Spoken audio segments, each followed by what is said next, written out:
Seja bem-vindo a mais uma aula aqui no Charlie Concursos, na preparação para PRF. Porém, como eu digo em toda aula, nada obsta de você utilizar os conceitos e princípios que vamos estudar aqui hoje para qualquer outro concurso. E, modéstia à parte, está uma aula espetacular, extremamente completa.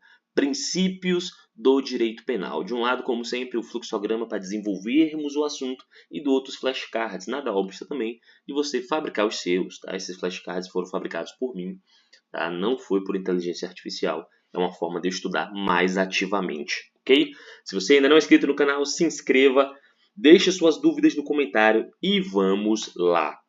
Primeiro de tudo, nós dividimos os princípios aqui do direito penal naqueles que estão expressamente na Constituição e aqueles que são doutrinários ou implícitos. Então, nós vamos ter as duas coisas, ok? Então, fique muito atento. Vamos lá.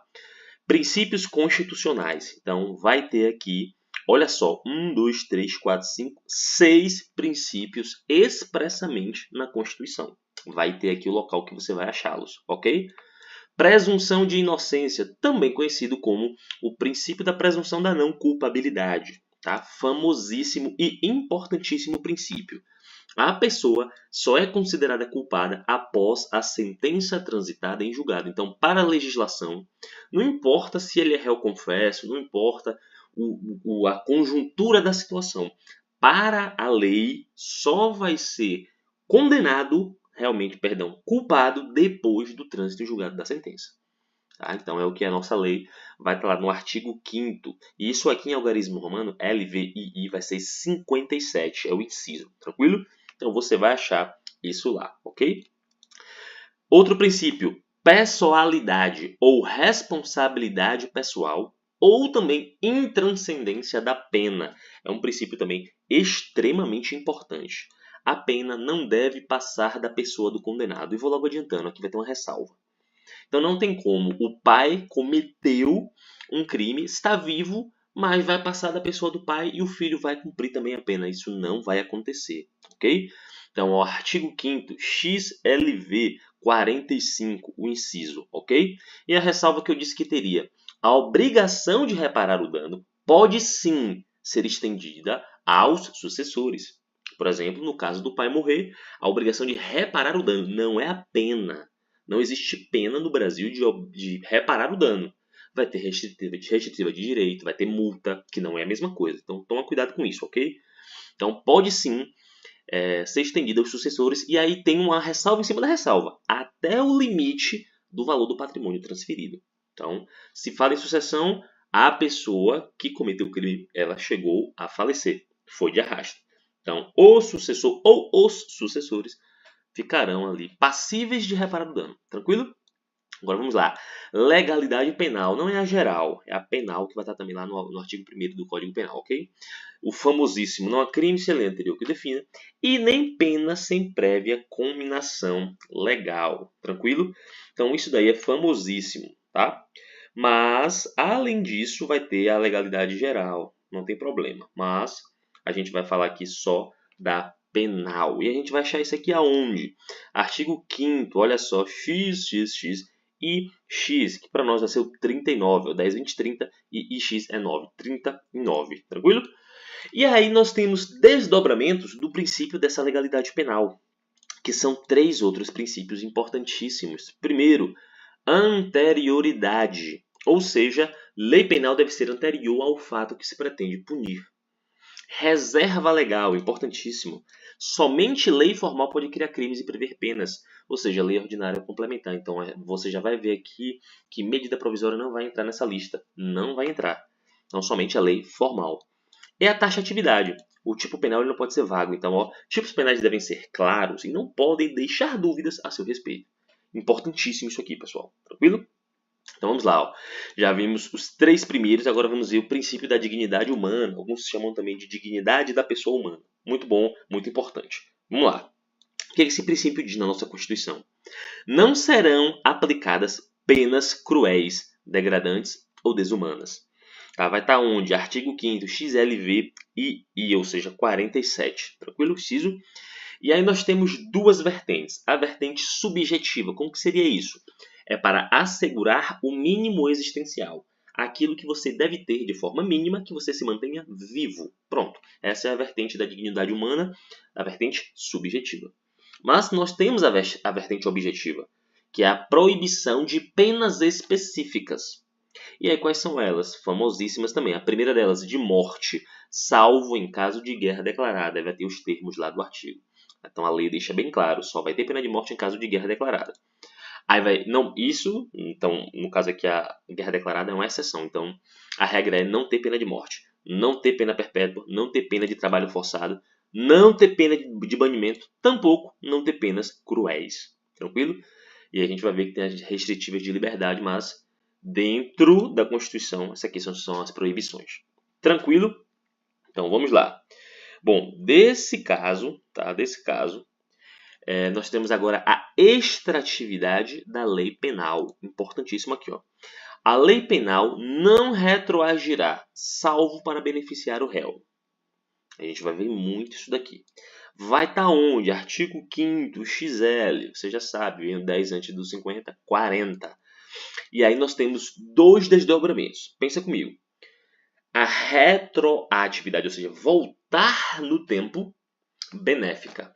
Já diz aqui, ó, salvo para beneficiar o réu. Então, a retroatividade benéfica, ok, é uma lei nova, benéfica, que atinge o fato antigo, ou seja, uma lei nova que foi criada, ela volta no tempo. Eu estou falando com esse linguajar para ficar mais fácil o entendimento. Ela volta no tempo para atingir um fato antigo, porque ela é mais benéfica para aquele réu. Tranquilo? Aí nós temos a ultratividade. A ultratividade é diferente.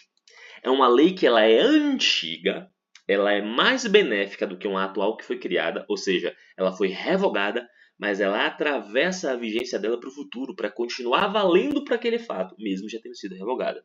Toma cuidado com essas coisas, tranquilo? Tem que tomar cuidado. Então, vamos lá. Agora nós temos, mais ou menos aí, na individualização da pena, uma coisa muito importante, que é a sanção penal deve ser personalizada. Então, tomem muito cuidado com isso daqui, pessoal. Muito cuidado. Por quê? Porque essa personalização ela pode ser até de crimes iguais. Então, você pode ter dois indivíduos, um dirigiu, não é reincidente, ficou no carro esperando, o outro foi lá, roubou, acabou matando a pessoa, configurou o latrocínio, já tinha feito isso 8 vezes antes, é reincidente, de média ou alta periculosidade. Então, a sanção para cada um vai ser personalizada e ajustada à peculiaridade de cada crime e de cada criminoso. Então, a individualização da pena é muito importante, está prevista também na Constituição, ok? Vai estar lá no XLVI, que para nós é 46. Show de bola? E aí eu já deixo de cara aqui para você, ó, PM, PRP. Ah, PM, PRP. O que? PM, PRP. Bota isso na sua cabeça. E aí vai desenrolando. P, pena privativa de liberdade. M, multa. P de novo, prestação de serviço. R, restritiva de direitos. E P, perda de bens. Então, são as 5 formas de você impor aí uma pena para alguém no nosso ordenamento. Tranquilo? Então, PM, PRP. Então, são esses princípios que nós vamos achar expressos na Constituição. E isso é muito importante, concurseiro. Vamos prosseguir. Agora nós temos princípios penais implícitos ou doutrinários. E, cara, olha como eu sou bonzinho, velho. Eu encontrei macrotópicos para dividir para vocês, cara, de uma forma muito simples e didática. Isso aqui é fantástico. Então, olha só. Nós vamos ter princípios de solução do conflito aparente de normas penais aparente, ok? Princípios de intervenção mínima estatal ou da limitação do poder punitivo do Estado. Princípios de garantia ao réu e princípios relacionados à tipicidade da norma penal. Só isso. Tranquilo? Vamos lá. Princípio de solução do conflito aparente de normas é para nós o ESCA. Ah, professor, já vi alguém falando case. Ah, não importa. Eu prefiro ESCA por quê? Porque é a ordem que geralmente a jurisprudência adota para resolver conflito aparente de norma penal. Começa por especialidade, depois subsidiariedade, depois conjunção, depois alternatividade. Então eu prefiro ser ESCA. Aí fica a seu critério. Então vamos lá. Especialidade. Que princípio é esse, professor? Vamos lá. Tipo penal específico prevalece sobre tipo penal genérico. Tem exemplo? Claro que eu trouxe para você, para facilitar. A lei de drogas é uma lei especial, ok? Então ela vai prevalecer sobre o Código Penal para o tráfico de entorpecentes. Então, nesse caso aqui, tem lá um traficante, uma grande quantidade de cocaína e de maconha. E aí o que o juiz vai fazer? Não, eu vou na lei especial, ou seja, na lei de drogas. Tranquilo? É dessa forma que você resolve o conflito. Porque as duas normas incidem sobre a mesma conduta. Tranquilo? Subsidiariedade. A gente vai ver que esse princípio ele também está presente em outra dessas macroclassificações aqui. Mas aqui tem um papel específico. Tipo penal principal prevalece sobre tipo penal subsidiário. Tá? Então, aqui é para vocês entenderem. Então, dá um exemplo para facilitar sempre. O crime de dano, por exemplo, artigo 163. Crime de dano, ele é subsidiário. Tá? Ele é subsidiário. Pois só aplica o crime de dano se você não tem constituído um crime mais grave, como furto ou roubo, por exemplo. Então, vamos pensar o seguinte. Digamos que um indivíduo chegou, está vendo um carro fechado ou trancado durante a noite e ele vai começar a agredir a porta e o vidro tentando abrir aquele carro. Danificou. Está lá amassado, está lá quebrado, mas ele não conseguiu furtar nada, não tinha absolutamente dentro nada do carro. Não tinha nada. Ou seja, se tivesse algo e ele furtasse, aí qual era o crime mais grave? Furto. Beleza. Mas não teve. Então tudo bem. Então a gente vai e coloca apenas o tipo penal subsidiário, que é o quê? Que é o crime de dano. Então a lógica da subsidiariedade é essa daí. Agora, se tem um tipo penal principal e tem o subsidiário, se ele tivesse de fato furtado, aí quem é que ia prevalecer? O furto. Tranquilo? É esse o raciocínio para você não esquecer. Conjunção, importantíssimo. O tipo penal conjuntivo prevalece sobre o tipo penal conjunto. Bora desenrolar isso aqui? Vamos lá. Quando um crime acontece, que ele é necessário para a consumação de outro, no qual um absorve o outro, eu posso usar, inclusive, o mesmo exemplo.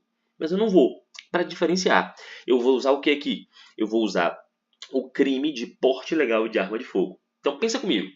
O indivíduo vai, compra um armamento ali, por exemplo, uma 38, compra 5, 6 munições, 10 que seja para ter alguma de reserva, numeração raspada, não tem procedência legal nenhuma. Pronto, porte legal de arma de fogo. Beleza, tranquilo. Aí ele usa essa arma de fogo para tirar a vida de alguém.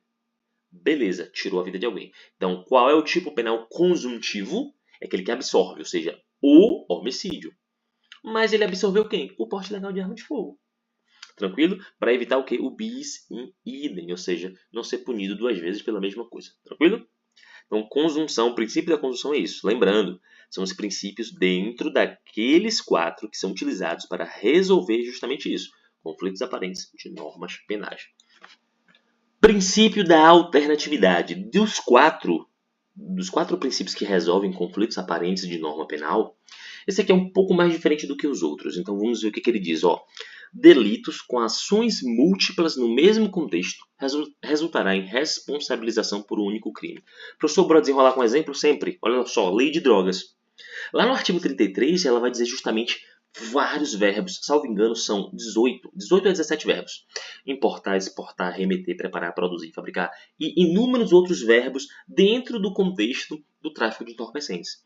Então, justamente para não estar punido por cada um dos verbos, então qualquer coisa ligada nesse sentido aqui, aí vai ser punido por um único crime, tráfico de drogas.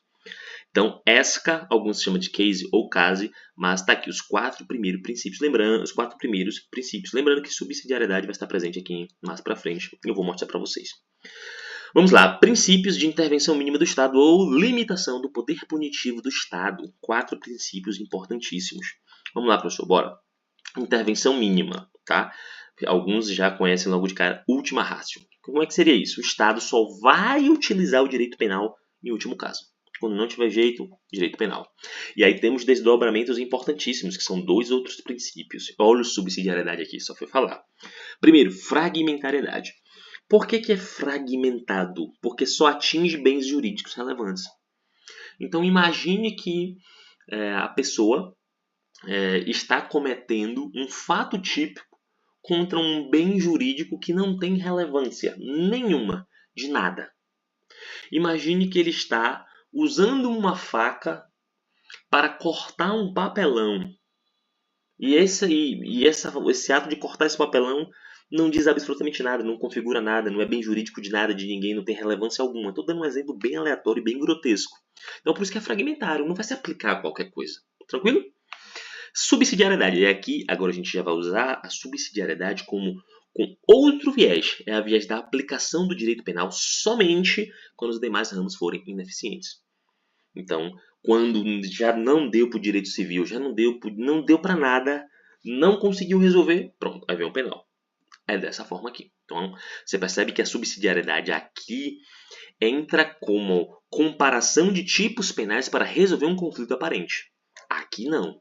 Aqui é para dizer o seguinte, ó, só vai entrar direito penal quando o resto for ineficiente. Atestou a falência dos demais ramos, pronto. Vamos lá, entra direito penal.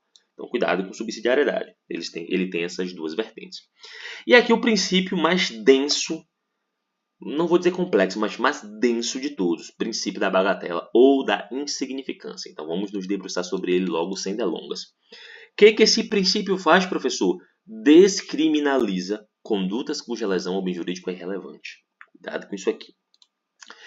3 microtópicos. Primeiro são os requisitos. Nós temos 2 tipos. Requisito subjetivo.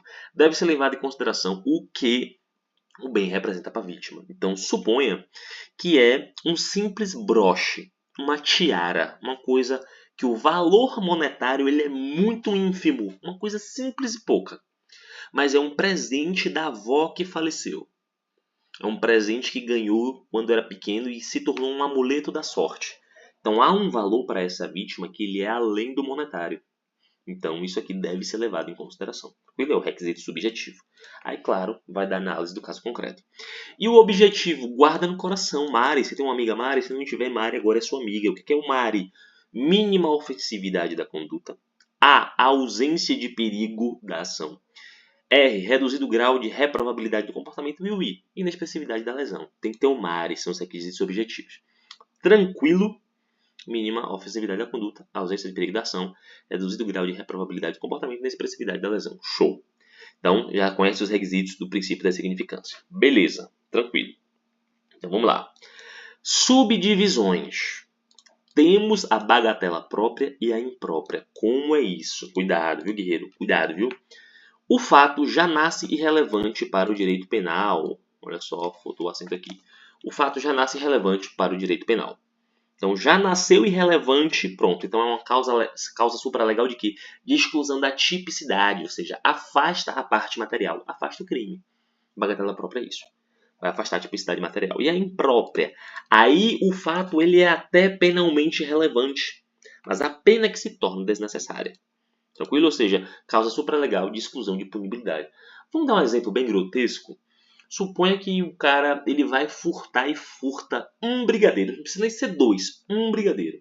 Ele cometeu um fato que é penalmente relevante? Sim, é um furto. Mas ele furtou um brigadeiro. Ele é um morador de rua, por exemplo, que estava com muita fome. Ou ele é uma pessoa qualquer, mas que furtou um brigadeiro. Então, consegue perceber que o fato ele é até penalmente relevante, mas a pena se torna desnecessária. Você vai aplicar uma pena para a pessoa que furtou um brigadeiro, então o princípio da insignificância ele trabalha muito com isso daí, certo? Tranquilo? Então vamos lá. Aí agora a parte mais densa desse princípio. Quando não se aplica, e eu, muito gente boa, aquele praça, gente finíssima, fui com vocês aqui, ó. Coloquei os que não admitem exceção e coloquei o que admite. Então vamos começar pelos que não admitem. Crimes com violência ou grave ameaça à pessoa. Exemplo para você, roubo ou extorsão. Pronto. Aqui não tem princípio de significância. Não se aplica. Receptação, que ofende mais de um bem jurídico, né? Um crime pluriofensivo. Geralmente a gente associa ao bem daquela pessoa, né? E o próprio Estado. Né? Então, esse crime aqui, esqueça, não tem. Crimes contra a administração pública, vai estar na súmula 599 do STJ, não é STF, tá? STJ. Então, não admite exceção, não tem. Se cometeu, já era. Apropriação indébita e sonegação de contribuição também não se aplica. Estelionato, quando envolver FGTS ou seguro-desemprego, também não tem insignificância. Crimes contra a fé pública, no caso de moeda falsa, também esqueça. Tráfico de drogas, aí a gente vai ter algumas peculiaridades aqui, tá? Eu ia colocar do outro lado, Mas aqui, a gente depois fala disso aqui especificamente. São situações, por exemplo, a pequenas quantidades de gramas, poucas gramas de maconha, aquela coisa toda, mas de forma geral, a gente não coloca tráfico de drogas aqui, mas ainda tem essas atualizações mais modernas das pequenas quantidades de maconha. Mas enfim. E crimes de violência doméstica, né, que na verdade são violências contra a mulher no âmbito das relações domésticas. A descrição é um pouco maior, mas está na súmula 589, também do STJ, não é STF. Beleza. Até então, nós temos isso aqui e tá tranquilo. Ok, show de bola. Agora vamos lá. O que a gente vai falar? Aqueles que admitem exceção. Tranquilo? Aqueles que admitem exceção. Então vamos lá. Primeiro, furto qualificado. Não se aplica o princípio da bagatela. Porém, tem a exceção, que é o quê? Concurso de pessoas. E aí a gente fala de concurso de pessoas porque tem que ter a qualificação. Sem periculosidade. Então imagine o seguinte, que a casa, eles vão escalar, né? 3 pessoas, por exemplo, vão escalar para roubar. Vamos usar brigadeiro de novo? Vamos usar brigadeiro para roubar brigadeiro, para furtar, melhor dizendo, brigadeiro. Chega lá no silêncio, cada um pega um brigadeiro e saem da residência. Então, tem essa exceção, quando não houver a periculosidade. E a gente vai ver que na prática, o caso concreto, o juiz vai enquadrar nos requisitos objetivos, saber se de fato o MARI foi atendido. A gente vai ver que é dessa forma. Outra coisa aqui, ó, furto durante repouso noturno, a mesma coisa. Em tese, não aplica, a gente não aplica o princípio da insignificância, mas tem a exceção, que é presente nos requisitos objetivos MARI. Então, se for mínima a ofensividade da conduta, né, se for inexpressividade da lesão, reduzido, muito reduzido, reduzidíssimo, grau de reprovabilidade do comportamento, enfim. Então, se tiver, pode ser enquadrado. Contrabando de cigarros, tá? A gente vai ter o tema 1143 do STJ, mais uma vez, que vai definir esse limite aí, tá? Eu vou estar me atualizando desse limite, mas até o momento é esse daí, 1000 maços, tá? E não pode ter conduta reiterada. Então, também admite o princípio da insignificância. Tranquilo? Posse e porte legal de arma de fogo.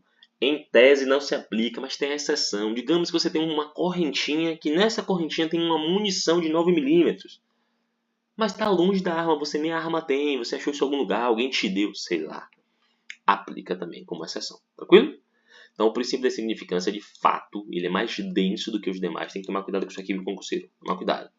Agora vamos lá. Ainda estamos dentro dos princípios de intervenção mínima e limitação do poder punitivo. Adequação social. Como que é isso? Condutas descritas como crime, mas socialmente aceitas, não devem ser consideradas criminosas. E se você for bisurado, você vai ver que vai excluir a tipicidade material, ou seja, afasta o crime daquela conduta. Exemplo, o mais clássico, artes marciais. Outro clássico, furar a orelha de criança. Que geralmente são condutas que se enquadram em lesão corporal, mas que é socialmente aceito, então afasta a tipicidade material, não há que se falar em crime. Então, são condutas socialmente aceitas. A gente vai ver que na prática, ainda que a gente venha a falar de CDs e DVDs piratas, que são condutas socialmente aceitas, aí entra na parte de direito autoral, aí tem uma situação onde não se aplica alguns princípios, né, relacionados a isso aqui de adequação social e tudo mais, ok? Vamos lá. Princípio, para finalizar aqui a parte dos princípios de intervenção mínima estatal. Ofensividade e lesividade. O que acontece? Apenas condutas que causem efetiva lesão, mas não é só a lesão, guerreirão, ou ameaça de lesão. As duas coisas. A bem jurídico alheio pode ser objeto de repressão penal. Tem que tomar cuidado. Ou realmente a lesão já configurada ou a ameaça de. Tranquilo? Por isso que a ameaça é um crime. Não seria. Tá? Vedada a criminalização de pensamentos e condutas que prejudicam o próprio agente. Então, você está pensando em fazer. Está se preparando, comprou a roupa preta, comprou o capacete, comprou o blusão, comprou tudo, está se preparando para cometer o crime. Desistir, não vou não. Só o fato de você pensar e se preparar para tal, você não vai ser punido. Tranquilo? Então, tem que ter efetiva lesão ou ameaça de lesão. Aí nós vamos agora para as duas últimas classificações. Atenção aqui, ok? Então vamos lá. Primeiro, princípios de garantia ao réu. Como que seria isso? O famosíssimo non bis in idem, ou ne, bis in idem, tá? Do latim. Ninguém será julgado pelo mesmo fato duas vezes, tá? Importantíssimo isso aqui. Mas tem a exceção. Qual é a exceção? Extraterritorialidade incondicionada. Nós vamos ver futuramente os casos de extraterritorialidade incondicionada, ok? Quando o agente ele é punido segundo a lei brasileira, independentemente se ele foi absolvido ou condenado no estrangeiro. Não tem como. Então, aqui é a exceção para o bis in idem, ok? Proporcionalidade dentro das garantias ao réu. A pena deve ser proporcional e dentro dos limites legais. Tranquilo? Muito tranquilo aqui da proporcionalidade. Então, e culpabilidade ou responsabilidade é o quê? Ninguém pode ser punido se não tiver agido com dolo ou ao menos culpa. E aí você vai ver que vai falar de responsabilidade de quê? Responsabilidade penal objetiva. Vai vedar. Porque a penal objetiva só fala de nexo causal, velho. Chegou ali, ó, causa e efeito, a conduta foi instaurada, teve a consequência, acabou. Não, aí aqui não. O nosso ordenamento diz o seguinte, ó, nada de responsabilidade penal objetiva. Tem que ter dolo ou culpa. Se não tiver dolo ou culpa, esqueça, não tem culpabilidade. Tranquilo? Tem que tomar cuidado com esses detalhes, ok, concurseiro? Pega a visão, fica bisurado aí. E para finalizar nossa aula, princípios relacionados à tipicidade e à norma penal. Como é que é isso? 4 deles. Materialização do fato. Como é isso? Pô, muito simples. O agente deve ser julgado pelo fato praticado e não em razão do seu modo de ser. Então imagina o seguinte, o cara gosta de usar um cabelozinho nevô, gosta de usar uma roupazinha Ciclone, Seaway, Adidas, todo diferentão, o jeito de andar. Sim, é o jeito dele. Não, mas ele parece o biotipo de uma pessoa que possa cometer o delito, meu irmão. Ele vai ser julgado se ele praticar. Mas a forma de ser dele nada tem a ver. Para o ordenamento jurídico, nada tem a ver. Tranquilo? Princípio da confiança, isso aqui é importante, tá? A violação por terceiro pode representar isenção de responsabilidade, ou seja, em relação ao fato típico. Como que seria isso? Por exemplo, você está lá parado no cruzamento, aí tem um guerreirão que não respeitou a placa de pare, e quando você vai indo, ele não respeitou, ele bate em você. Então é o princípio da confiança. Você confiou que o indivíduo iria olhar para aquela placa e ia parar para que você pudesse passar. Esse princípio eu também trouxe para vocês. Continuidade normativo típica, tá? Quando há deslocamento aí de tipo penal. Vamos entender isso aqui bem rapidinho? Tipo penal deslocado para outro tipo através de revogação formal, não material. O que quer dizer que você não revogou materialmente? Significa que a conduta ainda é criminosa, só que houve a formal. Pô, professor, bora, dá um exemplo. É claro, meu irmão. Atentado violento ao pudor. Era o antigo artigo 214 do Código Penal, não existe mais, tá? Foi revogado. Mas o ato de você atentar violentamente ao pudor já está lá onde agora? No 213, pô, tá fundido, tá lá. Ou seja, atentado violento ao pudor, esta conduta continua sendo crime, só não mais no 214, agora no 213. Tranquilo? Então há uma revogação formal, porque aquele artigo não existe mais. Ele foi revogado. Mas o 213 ainda existe e a conduta, ou seja, a parte material da coisa, ainda existe e ainda é crime. Então cuidado. Por isso que fala continuidade normativa e típica. Tranquilo? E para finalizar, vamos lá. Alteridade. Como que seria isso? Cuidado, tá? Não é alternatividade, é alteridade. O direito penal não pode ser aplicado contra alguém que cause mal a si próprio. Então imagina aí, o cara tenta o suicídio, a autolesão, né? Evitar falar dessa forma. E aí quando ele se recuperar, tá lá no hospital, conseguiram salvar, agora não, você vai ser preso porque você tentou cometer suicídio. Não vai, né? Então isso não existe. Então a alteridade vem para isso. Tranquilo, pessoal? Princípios penais, todos eles, cara. O cerne tá tudo aqui, velho. Os constitucionais, os doutrinários. Flashcards tem mais de 60, cara. Tem mais de 60. Tá realmente fantástico. Vou mostrar alguns aqui para vocês, ó. Olha só. O princípio da especialidade em casos de conflito aparente de normas penais prevê que, tá aí a resposta, ó, mais uma aqui mais para frente, ó. O que exige o princípio da proporcionalidade? Cite um exemplo. Olha aí, ó, bacana. Olha aí, ó. Entre crime conjuntivo e crime consumido ou conjunto, qual é o mais grave? Mais uma aí, ó. Então, realmente, vários mapas mentais. Olha esse aqui, ó. Dentro das hipóteses em que, em regra, não se aplica o princípio da significância, quais admitem exceção, uma questão mais densa, porém, tudo aqui mastigado para vocês, ok? Tudo bem mastigadinho. De um lado, fluxograma, do outro, os flashcards. Senhores e senhoras, chegamos ao final de mais uma aula. Não esqueçam, deixa aqui seu gostei, ajuda o canal a crescer. Já estamos perto de 800 seguidores. Em breve estaremos aí alcançando a marca de 1000 seguidores. Já somos um canal extremamente assistido. Nós temos mais de 1.100.000 visualizações. Conto com a presença de vocês. Tire a dúvida aqui nos comentários. E não esqueçam, Nós somos uma grande família concurseira para se ajudar. Valeu!